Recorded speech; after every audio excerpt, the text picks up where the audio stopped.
2024 की सबसे भीषण जंग महाराष्ट्र में होगी।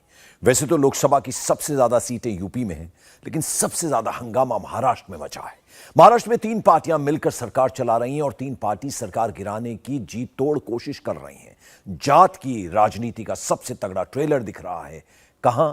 महाराष्ट्र में। जात पर सबसे ज्यादा शोर मच रहा है, हंगामा हो रहा है। कहां? महाराष्ट्र में।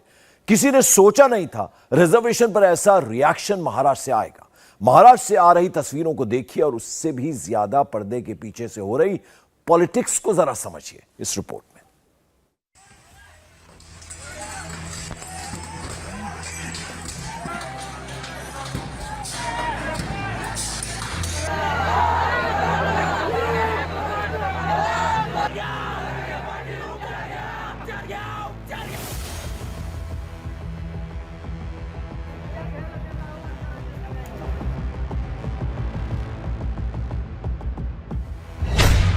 महाराष्ट्र में ये कैसी आग सुलगी है। मराठा आरक्षण की जोरदार मांग उठी है। नेताओं के घर दफ्तर क्यों जल रहे हैं? बसों में तोड़फोड़, हाईवे बंद, 10 जिलों में जमकर उपद्रव। मुख्यमंत्री मराठा और सबसे प्रभावशाली नेता महाआघाड़ी का godfather Maratha all party meeting, सर्वदलीय सभा में बैठे, मगर इस समस्या का हल क्या है? मराठा समाजाला आरक्षण मिळालं पाहिजे ही भूमिका जी सरकारची आहे ती सर्वांचीच भूमिका आहे। त्यावर सर्वांचं एकमत आहे आणि ते आरक्षण कायद्याच्या चौकटीमध्ये बसणारं आणि टिकणारं आरक्षण दिलं पाहिजे ही भावना देखील या ठिकाणी व्यक्त केली। तशा प्रकारचा ठराव देखील करण्यात आला। इतर समाजावर अन्याय न करता मराठा समाजाला टिकणारं आरक्षण मिळालं पाहिजे ही भूमिका सर्व पक्षीयांनी घेतली।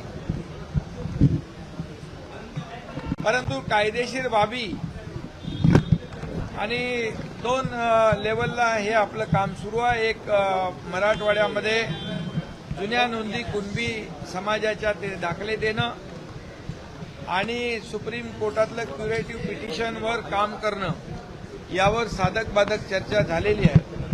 परंतु याला थोडा वेळ देखील द्यावा लागेल। अशा प्रकारची भूमिका आणि अशा प्रकारचा निर्णय सर्वमताने घेण्यात आला। बवाल महाराष्ट्र के कई जिलों में है और आग नांदेड़, लातूर, अहमदनगर, छत्रपति संभाजीनगर, पुणे, हिंगोली, धाराशिव, बीड, जालना तक फैल गई है। एनसीपी विधायक प्रकाश सोलंके के बंगले में तोड़फोड़, पथराव किया गया। बीड में ही एनसीपी ऑफिस में जमकर बवाल कटा, आग तक लगा दी गई। आंदोलनकारी इतने उग्र कि उनके निशाने पर सिर्फ नेता और पार्टी दफ्तर नहीं बल्कि पब्लिक प्रॉपर्टी भी है। करीब 100 बसों में तोड़फोड़ की वजह से 5 जिलों में बस सेवा पूरी तरह से बंद है।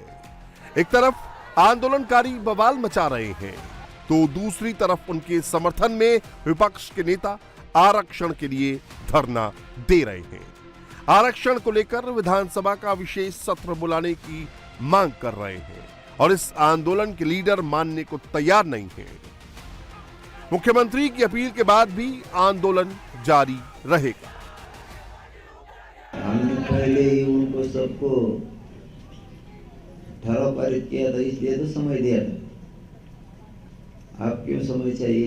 आके बोलो, इधर मेरे सामने आओ, जरा पीछे मत बोले मारो, सामने आओ, बताओ क्यों चाहिए, किस लिए चाहिए, कैसा रिजर्वेशन मराठा को देने वाले तुम, कितने दिन में देने वाले, आप क्या करने वाले, ये सब हमको बताओ पहले, फिर मराठी देखेंगे देना है या नहीं देना। नहीं तो 5 मिनट भी नहीं मिलेंगे। ये तो 7 पीढ़ी से चल रहा है, जानबूझ के नहीं दिए जा रहे। इस बार ऐसा हमारा और उनका बातचीत हो गई थी कि 4 दिन में ये नहीं होगा, 1 महीने का समय दे दो, हम पुरावे लेके आपको कायदा पारित करके हम मराठों को रिजर्वेशन देंगे। हमने 40 दिन दे दिए 30 दिन के बदले। इसमें 2001 का कायदा से आप मराठों को रिजर्वेशन दे सकते हैं, आपको कोई प्रॉब्लम नहीं, लेकिन आपकी इच्छा नहीं है। लेकिन आगे आगे देखो, इनकी इच्छा तैयार हो जाएगी, ये मराठों को रिजर्वेशन देंगे, हम उनको सबको उनको ठेपे को लाएंगे। ये मराठों की शक्ति है, तुम देखो। मराठवाड़ा में आंदोलनकारियों ने आरक्षण के लिए जमकर उत्पात मचाया। हालात ऐसे हो गए कि धाराशिव में कर्फ्यू लगाना पड़ा, बीड़ में धारा 144 लगानी पड़ी, 48 घंटे के लिए इंटरनेट बंद किया गया। जालना में भी इंटरनेट सेवा ठप करनी पड़ी। 5 जिलों में बस सेवा पूरी तरह से बंद है। मराठा आरक्षण की मांग काफी दिनों से चल रही है। इसके पीछे की राजनीति गहरी है। शरद पवार इसे हवा दे रहे हैं या शांत करने की कोशिश, समझना मुश्किल है। हालांकि उनके धड़े के नेता अब इसे शांत करने की कोशिश कर रहे हैं। कोई हिंसा का हम कोई भी समर्थन नहीं करेंगे। प्रकाश सोलंकी चाहे कौन से भी पार्टी में हो, कौन से भी पक्ष में हो, लेकिन ये रास्ते से जाना गलत है। कोई भी हिंसा होनी नहीं चाहिए। और जब सारा समाज इकट्ठा होकर मांग कर रहा है तो मुझे लगता है कि सरकार भी इसके ऊपर गौर करेगी। मेरे ख्याल से स्वयं मुख्यमंत्री जी जरांगे पाटिल जी को मिलने को गए थे और वहाँ पे उन्होंने उनको आश्वस्त किया था कि मुझे 1 महीने का वक्त दे दो। अब उन्होंने ही वक्त मांगा, जरांगे पाटिल जी ने उनको दे दिया, तो तभी उनको समझना चाहिए था कि 1 महीने का ये वक्त नहीं है, बहुत लंबा समय आवश्यक है, तो तभी वो मांगते तो शायद हो सकता था। अब कुछ नहीं हुआ है। 40 दिन में क्या किया, इसका हिसाब भी जनता के सामने आना चाहिए।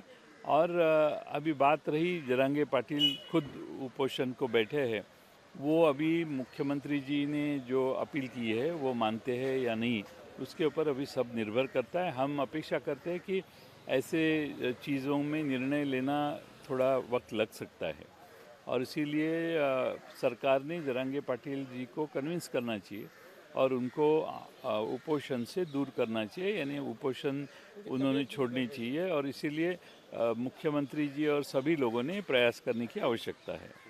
मगर कुछ ऐसे भी हैं जो सरकार पर इल्जाम लगाकर इसे हवा भी दे रहे हैं। आरक्षण उनके हाथ में नहीं है। क्यों ये समाज के भावनाओं से खेलते हैं? क्यों झूठी कसम लेते हैं? आरक्षण जिसके हाथ में है उनको मिलने गए क्या? ये आरक्षण पूरा मोदी जी के हाथ में है। 288 आमदार को लेके, विधान परिषद के जो आमदार है उनको लेके, लोकसभा के जो खासदार है उनको लेके, शरद पवार जी को लेके, उद्धव ठाकरे जी को लेके आप चलो दिल्ली, चलो हमारी एकजुट दिखाते हैं पूरे महाराष्ट्र की हमारी क्या भावना है। क्यों नहीं लेके जाते हमको? पूरा फेलियर है। सरकार कार्यक्षम है, सरकार के इंटेलिजेंस का फेलियर है। मंत्रियों की गाड़ी फोड़ी जा रही, आमदारों के घर जलाए जा रहे।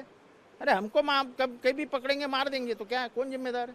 अगर हर महाराष्ट्र के इंसान को खुद की सुरक्षितता खुद ही करनी पड़ी तो ये सरकार की जरूरत क्या है?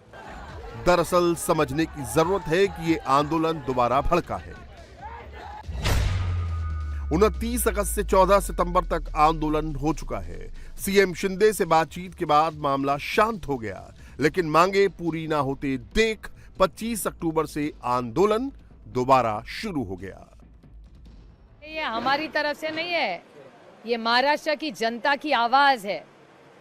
और महाराष्ट्र के जो सत्ता में जो आमदार ये सांसद है सब वो बैठे, तो इसका क्या है? नो कॉन्फिडेंस है।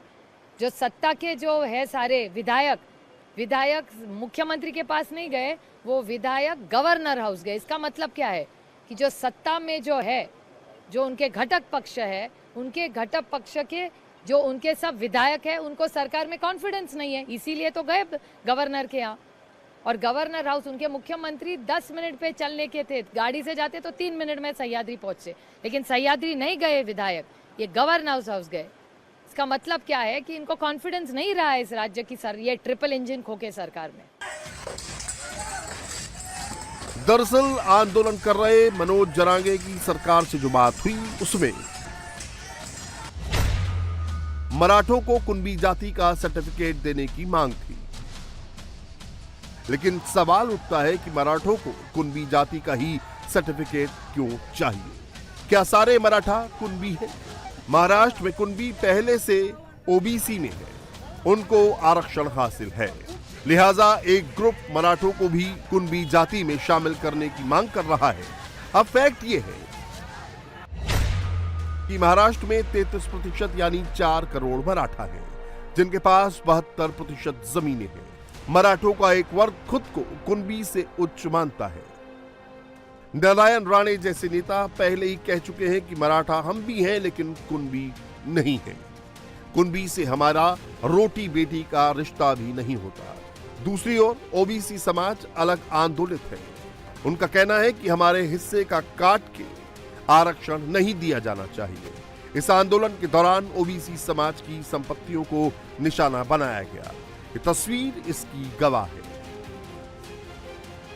मराठा आरक्षण के लिए देवेंद्र फडणवीस को निशाना बनाया गया।